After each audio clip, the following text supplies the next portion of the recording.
This is a new day. This is a new day full of sound, ringtones, light, and expectation. This day has been waiting.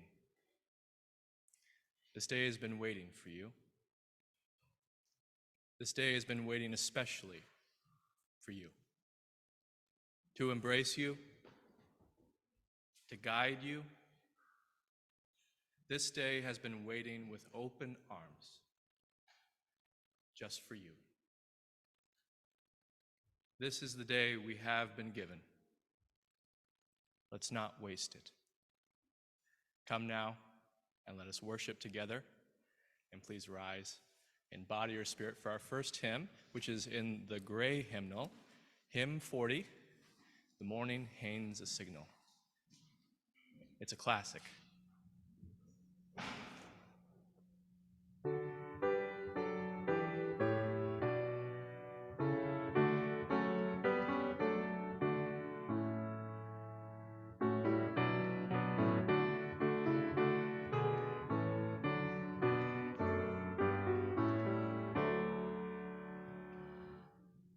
The morning hangs a signal upon the mountain crest, while all the sleeping valleys in silent darkness rest.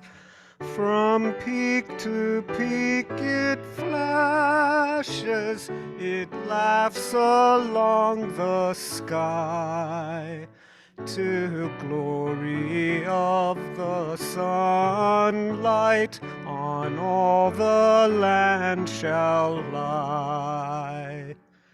Above the generations, the lonely prophets rise, while truth flares as the day star within their glowing eyes. And other eyes beholding are kindled from that flame, and dawn becomes the morning when prophets love proclaim. The soul has lifted moments above the drift of days, when life's great meaning breaketh in sunrise on our ways. Behold the radiant token of faith above all fear. Night shall release its splendor, that morning shall appear.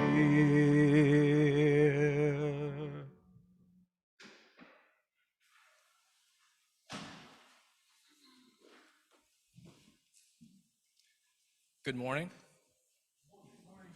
Beautiful Sunday morning here in one of the greatest cities in the world, Youngstown, Ohio. It's my pleasure to be with you all this morning. Pleasure to be with all our friends on Zoom. We found out that there was an update needed, and we fixed that. So thank you, Andy Crabb, Tim Raridan, Lola Lewis, and Tim Malone, everyone who makes AV possible for all of us here. Thank you to Lisbeth and Randy Cox and Louisa Berger for a really fun night last night, pub trivia night. It was just really wonderful. Thank you, Jean Bussateri, for supplying drinks, libations. It was just a wonderful time. And we have many more wonderful things happening at this church. We have a fall equinox celebration happening this coming Thursday at 7 p.m. down in Channing Hall. Join us for food, fellowship, and ritual. And you are welcome to bring some food. We have a sign-up table downstairs. You can bring something fall appropriate. I saw someone walking down the street who said, "I got some pickled vegetables." Will that work? And I said, that's going to be lovely. That's going to be perfectly wonderful. So join us this Thursday, 7 p.m. for celebrating the fall equinox. And the last Wednesday of the month, 7 p.m., you can join me here and on Zoom for an exploration of what is religion and why study it. This is an adaptation of the class I offered at Youngstown State University on Intro to World Religions. So if this is something that you're interested in, last Wednesday of the month, 7 p.m. here in Channing Hall, and also on Zoom as well. And we have Heart to Heart, small group ministry starting in October.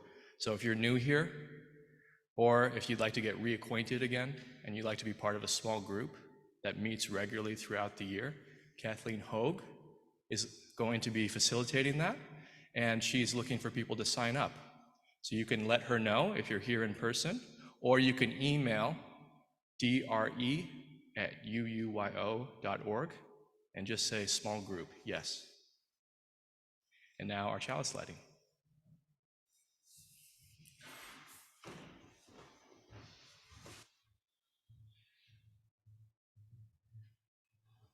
Good morning.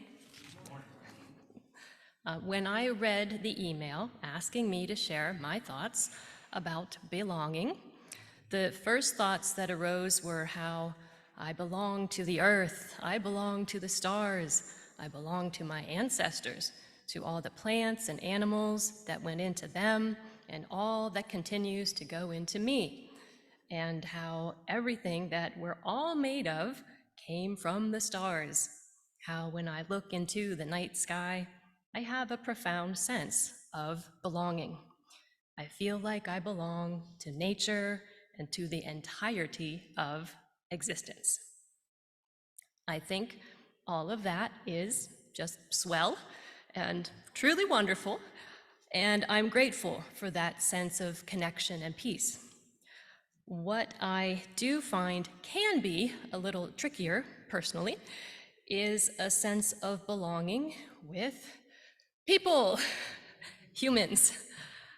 During the past few years, like most people, my level of isolation increased, and also, like many others, I found that certain aspects going on in our society provided some cause for frustration, disappointment, but at the same time, I'd say that my appreciation of people in general and my sense of connection to others has also grown, and a desire for connection, I think. And with everything that's been going on, maybe despite everything going on, I suspect I'm not the only one who now maybe feels a deeper sense of the bonds of our shared humanity on this planet. The question then, I think, is, so what? For me, I feel more ready than ever to have a sense of belonging, and I will take this opportunity to say thank you to this church and its many members who have been enabling me to better understand what belonging means. Also, I think some of that so what of belonging to a community is an opportunity to perceive value, the value of ourselves and of others, and really the ideas of self and other kind of merge when you're part of one whole. But belonging to a community brings the opportunity to believe in the value of ourselves, as in, I belong, I am worthy and valuable. And belonging to a community brings the opportunity, even responsibility, to believe in the value and worthiness of others, and to embody that, whether through a brief personal conversation or working on a far-reaching issue of social justice for others. I'll close by again thanking the community of this church, not just for providing a forum in which I can learn and grow through a sense of belonging, but also for having a covenant that orients the sense of belonging around service, peace, and love. Thank you.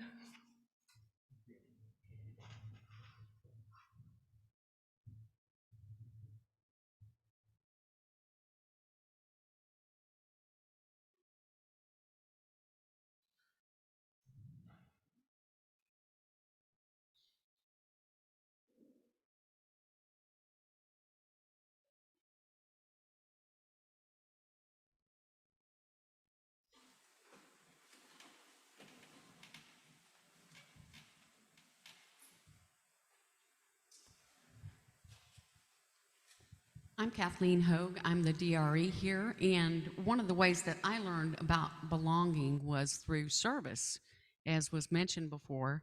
And so I would like for someone out there in the congregation to volunteer a service to me right now and help me read this book. Come on up. No. All right. So, Jim, Yes. you're going to turn all the pages, okay? I can do that.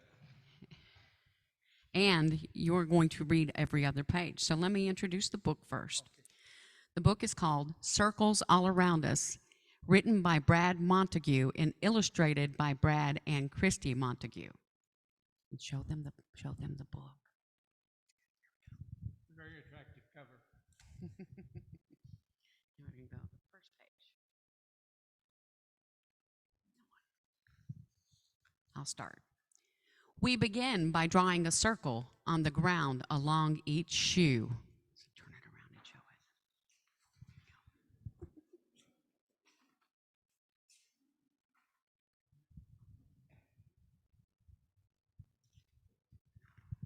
read that one. A safe little place for just one person. Nobody in this circle but you. You could keep that circle closed to everyone but yourself, but that would be like a library with just one book on the shelf. If you can't see it, you're welcome to move ahead. There's lots of room in front. Okay.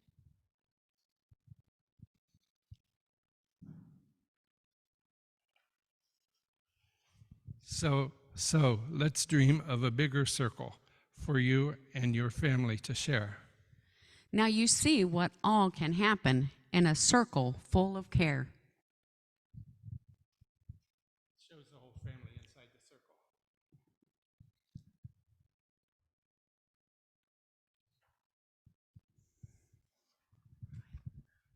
Granny Dot and Papa Bit. And then Barkley and Uncle Hank and the dog. A great granny and her cats, and a new cousin. It becomes a happier circle as more loved ones come to stay. Show the picture. Kind of hard to see the little pictures, but maybe we can leave it on the piano afterward for the curious.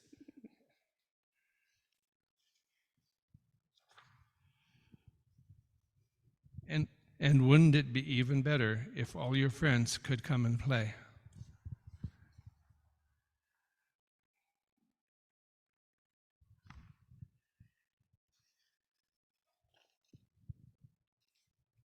So you stretch and draw your circle even bigger than it's been, and let a few more people know they're welcome to come in.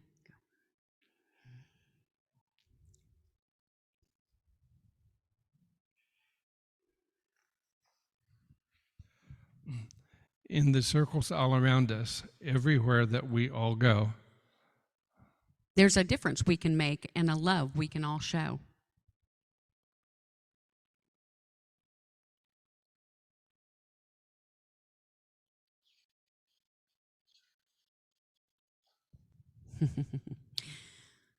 Wow, these are all the ways that you can say hello. Yet there are still so many outside the circle who are different in all they do, though it feels slightly uncomfortable.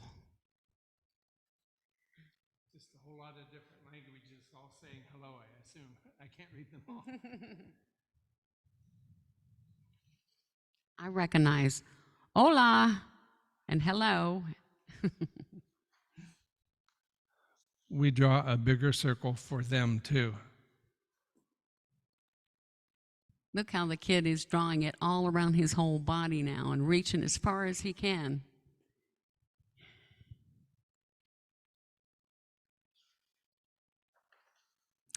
It doesn't mean the circles are easy. It can get harder the more we share.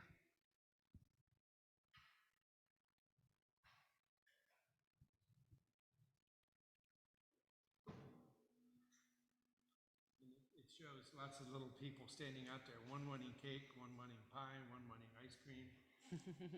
I like only wear dresses. I only like sports. All the different ways that people in our circle are different. But wonderful things can happen when love is known and felt everywhere. There's one little girl offering friendship donuts to her friends. I like friendship donuts and brownies.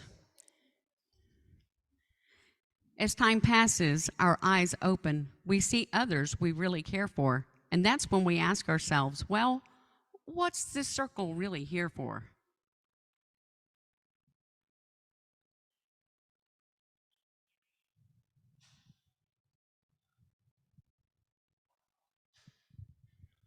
So let us create bigger circles all around us for the rest of our days.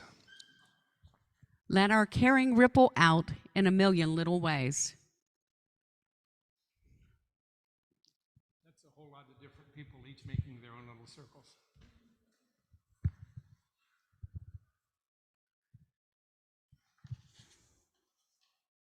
In the circles all around us, everywhere that we all go, there's a difference we can make and a love we can all show.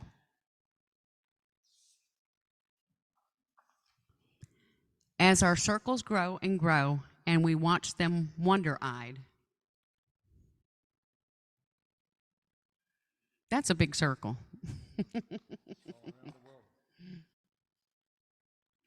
Remember, this first circle started with just the love you hold inside.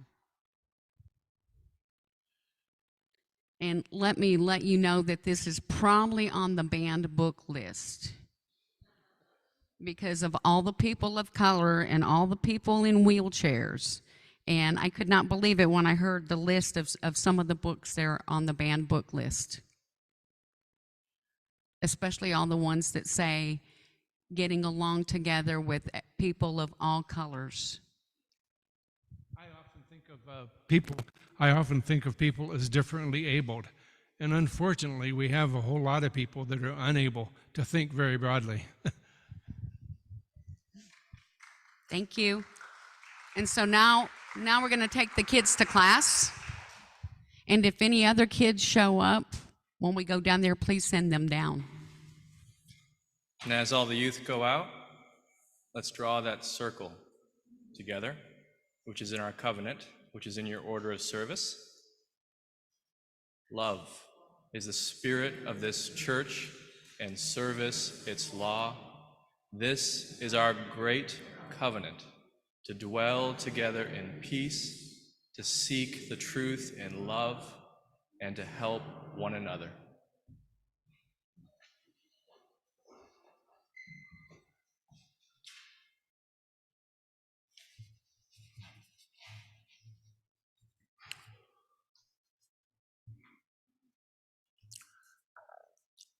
Our church is completely supported by pledge income from members and friends like all of us here. If you wish to make an offering to us, please designate on your check or envelope that it is for UUYO. Each month we donate all loose cash and unmarked checks put in the offering plate to a nonprofit organization whose mission and actions are consistent with the UU principles and the mission of our UUYO. In recognition of National Recovery Month, our September Share the Plate recipient is Ohio Can Mahoning County, who is no stranger to UUYO. We came together in August to honor and remember the lives lost to overdose on National Overdose Awareness Day. Now we are recognizing Ohio can Mahoning County again as they continue their mission to provide compassion and support for individuals who are struggling with substance and use disorder and for their families. We will now receive the offering that supports the life of Youngstown, the Mahoning Valley, and our wider world.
Please join me in a time of silent meditation.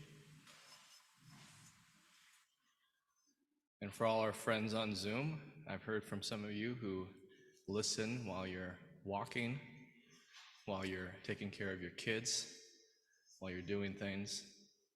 Just notice your breathing. That's all that's important.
Before I do our reading, I will have some copies of this thing about the Ohio Nonviolence Week that comes up the first Sunday in October.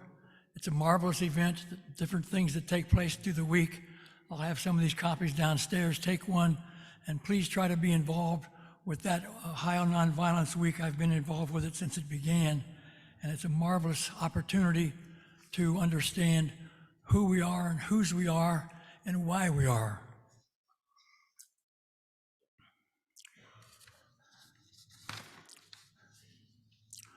Once again, our pastor has chosen a very unique reading that requires us to listen and to grasp what I'm trying to read.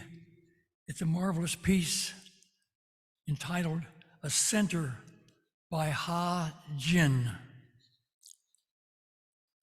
You must hold your quiet center where you do what only you can do. If others call you a maniac or a fool, just let them wag their tongues.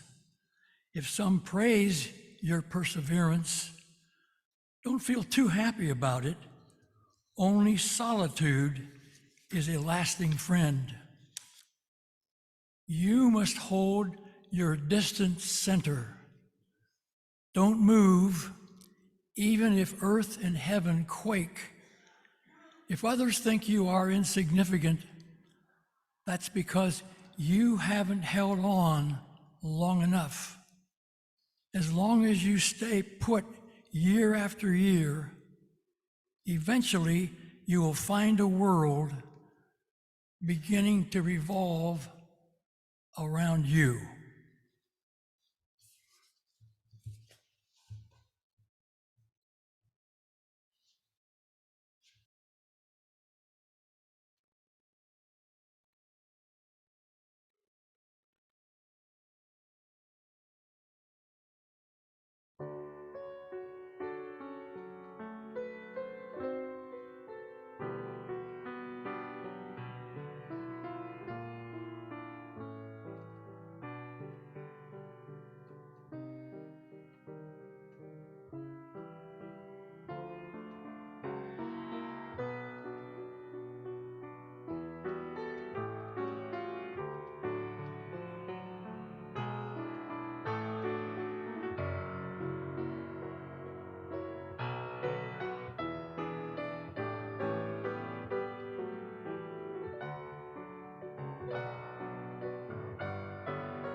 I remember very clearly my journey of belonging, and I remember very clearly the many feelings of not belonging.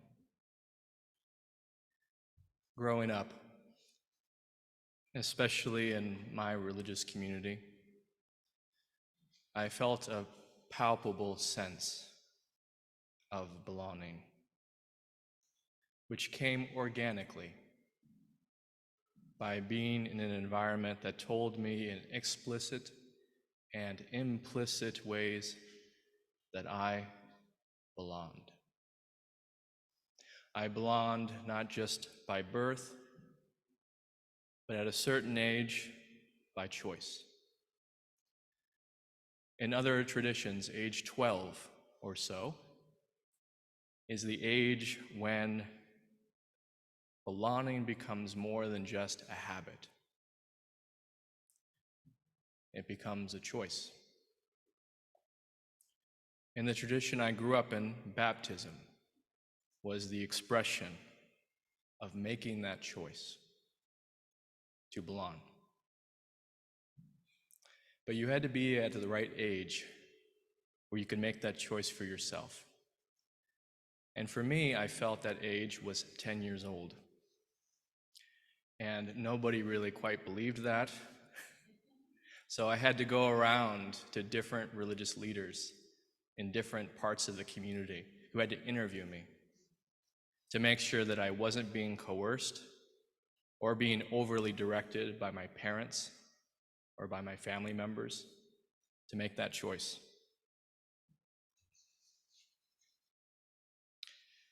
I knew I wanted to belong.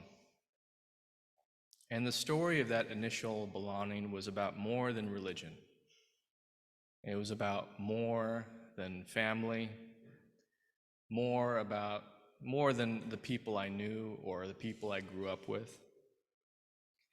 I didn't know it then, but it was something I couldn't yet articulate. It was something that persisted in vagueness, yet was strong and undeniable. If I was forced to articulate it now, I would say it was a yearning to be fully alive to the world, and yet to something beyond the way that we usually perceive that world. To be honest, it was to find in my own experience that spark of mystery, to know it, to feel it, to live in it. And just as important was to belong to a community that also valued this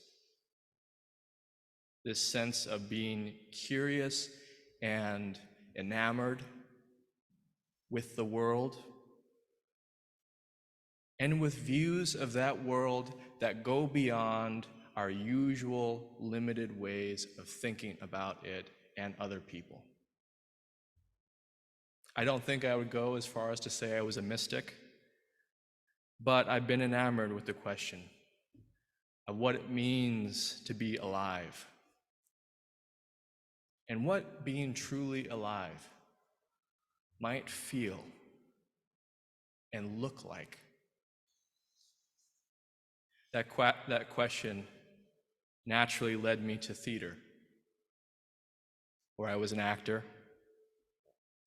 and I sought to embody the great mystery we all inhabit in the very real struggles that make great drama and comedy. I willingly wanted to put myself in stories of struggle so that I might illuminate my own struggle and the struggle of all of us. I became obsessed with theater, which challenged the common perceptions of the culture.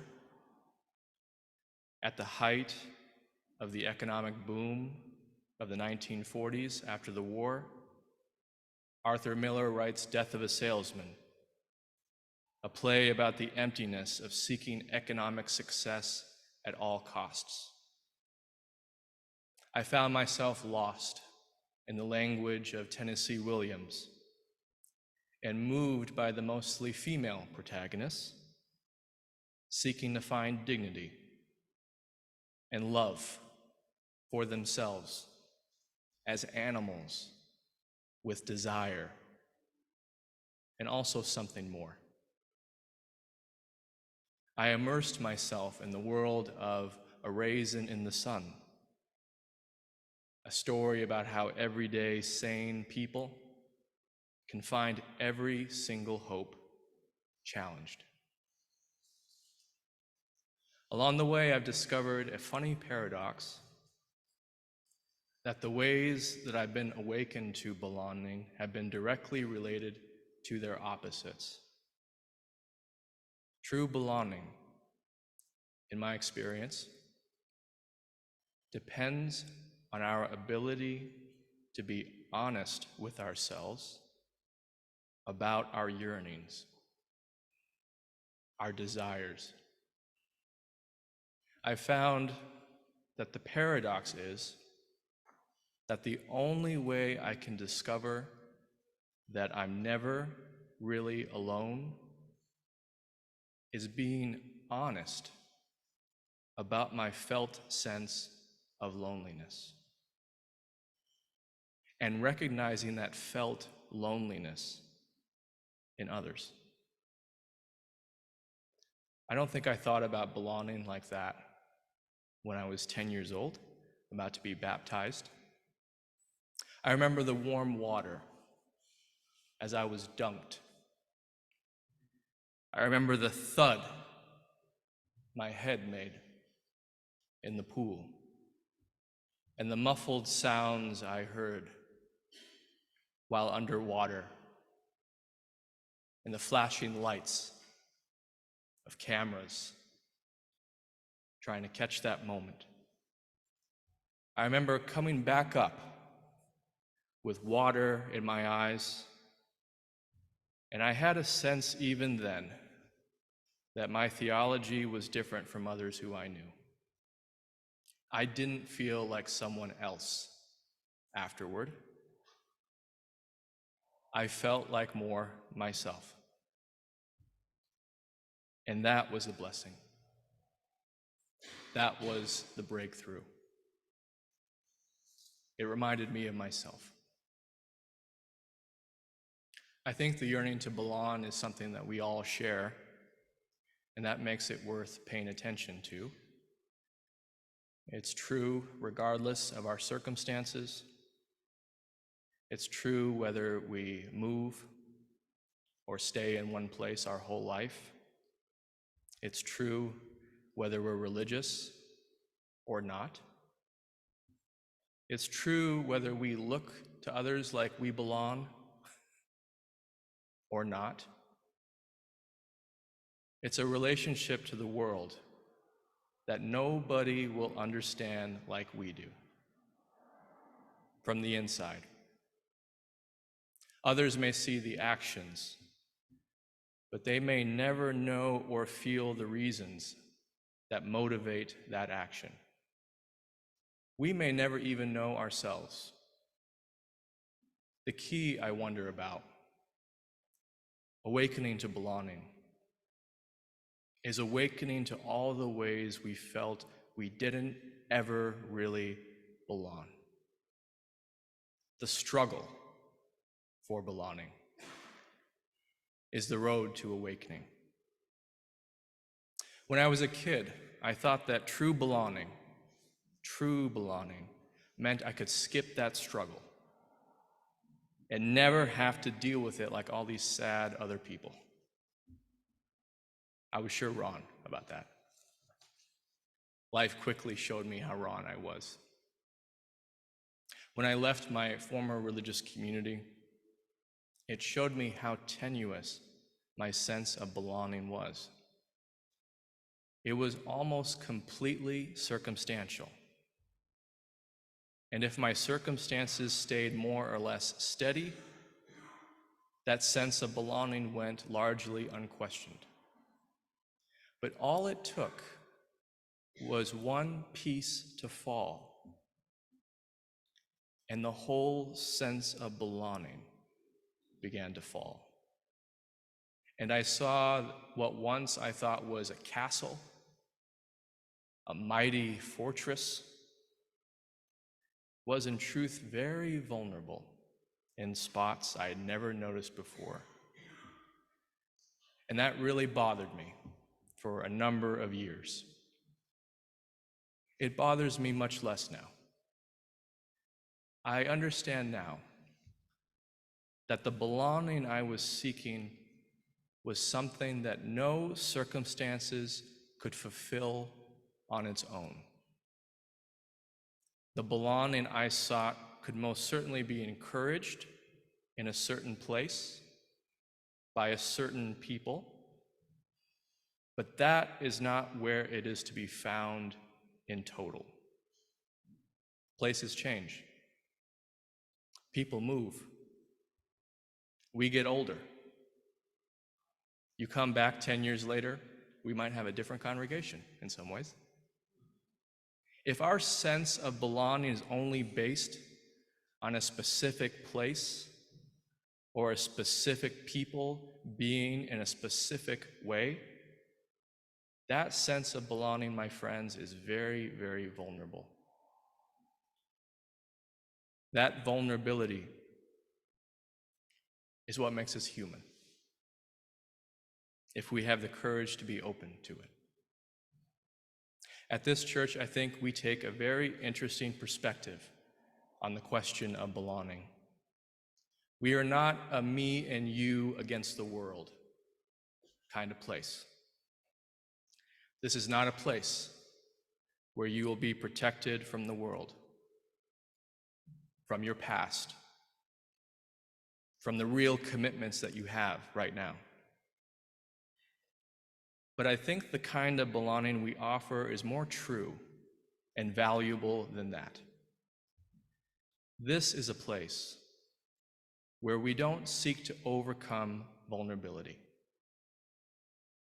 We don't seek to overcome our sense of not belonging even. We don't even come to overcome our fears or our suspicions. No, this is a place that teaches there is a whole world waiting for you. And that world is exactly what you think and more. And this place, this community teaches there is nothing between you and the world, even your own sense of not belonging. That sense of not belonging is the closest tie we have to each other. It's what actually makes us truly belong to each other. So that feeling is not our enemy. It's our ally in awakening to true belonging, something that can't be taken from us, something that is true and lasting with whatever company or whatever place we find ourselves in. I read Ha Jin's Center, A Center, recently, and it made me think of belonging.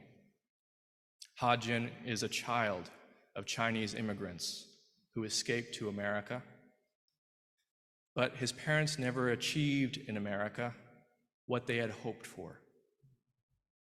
So, as a result, they began to think and speak fondly of China, the place they came from, even though they would never return there. They had a story that they once belonged, though they didn't anymore, and they never would again. Ha Jin's writing is cool. I mean that in terms of temperature. It's cool and deeply ambivalent in the best way. He doesn't romanticize the past, and in truth, he's not really in love with the present. That present is full of struggle and nonstop problems, but he does hope. He hopes his children outgrow his relationship with the past. He hopes they discover their own world, a world he can barely imagine. He hopes that his sense of belonging is too small and confining for them, and they will be forced to break out of it. My favorite line: if others think you are insignificant, that's because you haven't held on long enough. I think that's a practical statement. It takes persistence and regularity.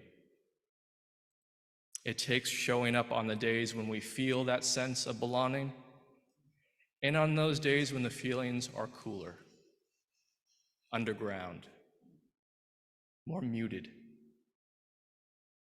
I belong to this place, not just on the days I feel that overwhelming sense of homecoming, which I do feel. Sometimes I feel that. But I keep coming for both a practical and a vague reason. I come because in coming, my life feels more real, more lived in, more true. And that life is not isolated, even though many days I'm convinced it is. It becomes more real, more alive.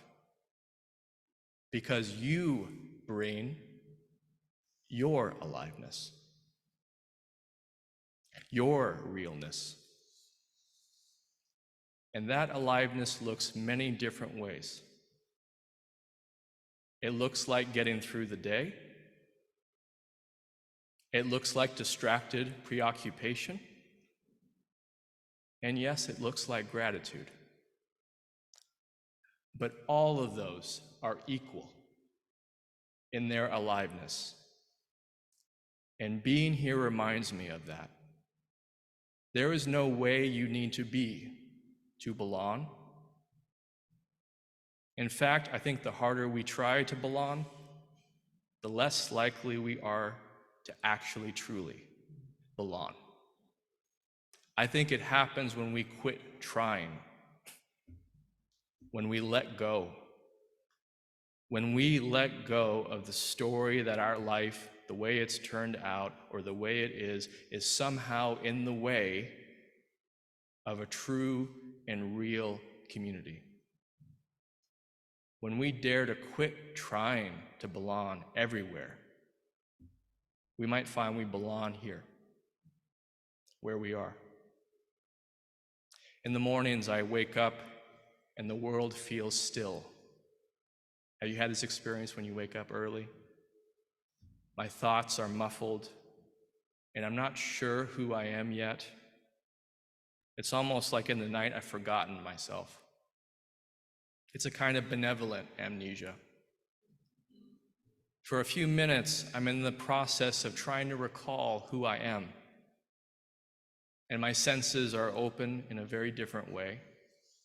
I hear a bird sound, but I don't quickly label it bird sound. It's just a sound. And my body is just my body. And my life is just my life, even though I'm not sure what it is. For a time, I'm not thinking about belonging. I'm not thinking of all the moments that made me feel that lack of belonging. I've actually forgotten to try to belong. I'm just where I am, except it's not just me. My loved ones are in the house. My cat comes up, says hello, and I can hear a piece of the world outside, waiting. Could belonging be as simple as just noticing this, appreciating this? You tell me. No one will give you the sense of belonging you seek. But together, I think we're doing something much more powerful than that. We don't hand out belonging like a jacket at the end of a cocktail party. Hey, you forgot this. We create a space where you might notice you'll stumble across belonging in your waking life, in places you expect, places you don't. Awakening to belonging is to awaken from the dream of separateness, the dream that each and every single person, including myself, lives in. And there's nothing wrong with that dream. We can learn it's a dream. We share together. And that makes that dream poignant and worthwhile. The dream of separateness is our strongest connection. It's our path to true belonging. All the experiences and stories we have about not belonging don't need to be thrown out or overcome. They are our most precious ways of connecting. So please pray with me as we connect. Spirit of love, so grateful for this opportunity to connect in our solitude together. Please help us to be open to the cries of the world. Please help us to heed the advice of the sages, of the prophets, and of the activists who seek to live nonviolently and to encourage that nonviolence in others. Please help us to respond to the beckoning call of the world to be more just, to be more whole, to be more ourselves. And please give us the spaces where we can discover the tools to do that. All this we pray. Amen. Please rise in body or spirit for our closing hymn. It's hymn 41. This is also a very special, beautiful hymn. And thank you, Tim Raridan, for singing on this one too.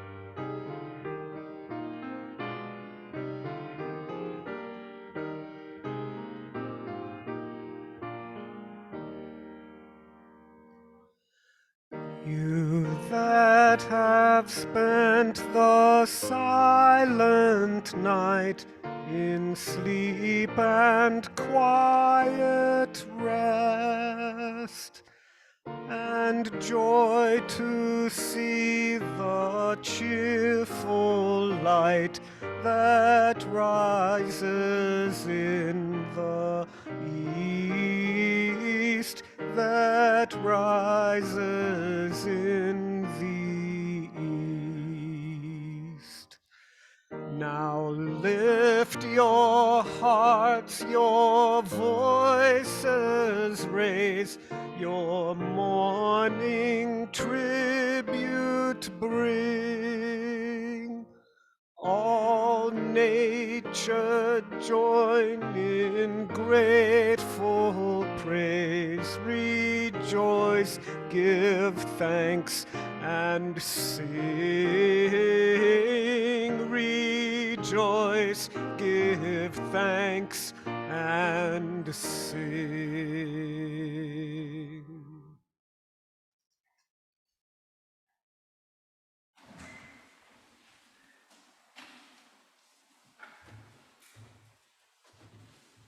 We extinguish this flame, but not the light of truth, the warmth of community, or the fire of commitment. These we keep in our hearts until we meet again.